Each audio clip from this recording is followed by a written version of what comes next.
为什么战列舰通常都会选择主炮齐射而不是轮流射击呢？是因为瞄准实在太难了。先不说什么己方和敌方的方位变化率、距离变化率等更复杂的问题，就算大家都不跑啊，单单是要计算海浪颠簸对于射击的影响，就不知道烧坏了多少个聪明的脑袋了。所以好不容易找到一套方法，把这些瞬息万变的因素考虑进去，计算出了一套射击参数。你说你不得拿去大家共享吗？集中力量办大事，说的就是它了。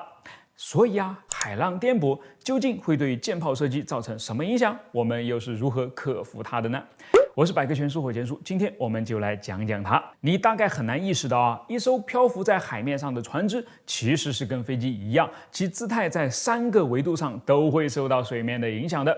它们分别是横摇、纵摇和偏航。为了给你解释清楚我专门建了一个简单的模型，简单到船身上只有这么一门停留在18世纪的大炮，但它演示起来特别好用，所以千万不要介意哦。好了，我们来看看所谓横摇，就是指船身以首尾相连的中轴为中心，这么左右摇摆，看起来呢就是左舷和右舷轮流上下运动。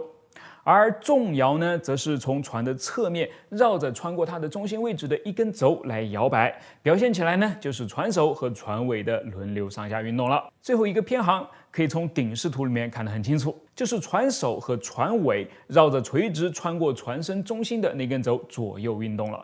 所以船在水里面前进的路径呢，其实是个螺旋形的。好了，这对开船呢倒是没什么影响，但是却对开炮造成了极大的麻烦。因为当我瞄准目标后，要是战舰一摇，弹道不也随之就跑偏了吗？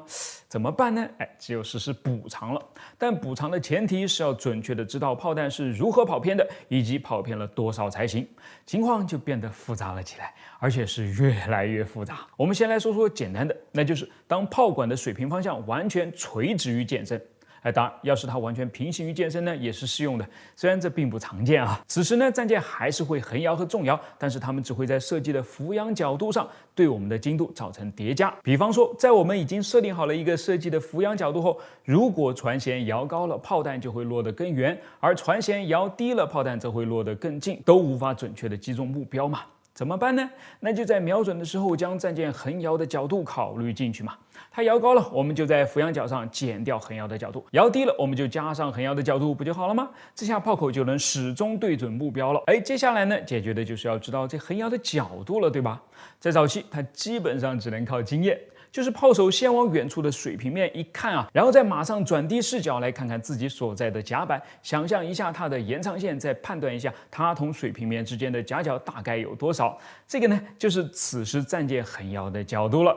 显然这个主观因素太大了嘛，所以射击精度简直参差不齐后来就有人想到了钟摆，因为受到地心引力的影响，吊在绳子上的重物呢会始终指向地心。如果它跟垂直于甲板上的支架产生了角度，那么这个角度必定就是舰船横摇的角度了。这下准确了不少了，但是升级还在继续，最终就来到了陀螺仪这儿。因为陀螺仪的定轴性让它怎么都不会受到船身摇摆的影响，而且读取数据还更加的容易。再配合上由液压控制的炮管俯仰角调整装置，从此单纯的横摇就压根儿不是什么事了。但是随着冶金、造船、火药以及战术上的不断发展，20世纪的战列舰可并不完全只会将炮口对准自己的侧面哦。你看，炮塔是可以旋转的，它既可以打3点钟和9点钟的方向，也可以打4点、7点、10点嘛。于是炮塔的方向并不垂直于船身后呢，单纯的横摇就变得一点也不单纯了。它不仅会影响到炮口的俯仰角，也会影响到炮口的方位角。怎么影响的呢？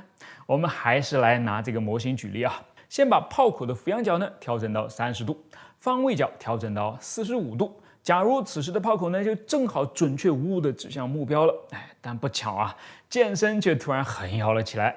比方说它向右倾斜了30度，我们来看看炮口的指向会发生什么变化。你看，完全就变了吧？不光是在俯仰的高低上，在左右的方位上也变掉了。此时，如果想要把炮口指向重新调整回来呢，就得要在2个维度上同时补偿才行。我们来试试先调整方位角，先大概调整到这个角度吧，再调整一下俯仰角度。好，来对比一下，好像还不够那再重新调整一下。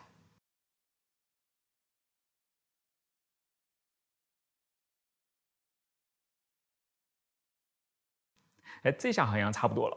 所以大家看到了吧？当现代战舰的炮台可以自由转动后，反而给开炮带来了多大的麻烦？它不仅需要在多个方向上都准确的测量由摇摆带来的角度变化，还需要快速的带入这些数据来对修正量进行计算。如今智能化的火控系统当然是可以 hold 得住的，但是在那个巨舰大炮的时代，计算机都还在手摇呢，算一次多不容易，不起色怎么能对得起解算员呢？对了，当时那些里面装满了各种齿轮、轴承、转盘、铰链的机械式火控计算机呢，也十分有趣啊，就是太复杂了。不过，如果大家真的想看的话，就留言给我。呼声够大的话，我就硬着头皮去研究一下呗。好了，我是火箭叔，关注我，把不一样的科学知识讲给你听。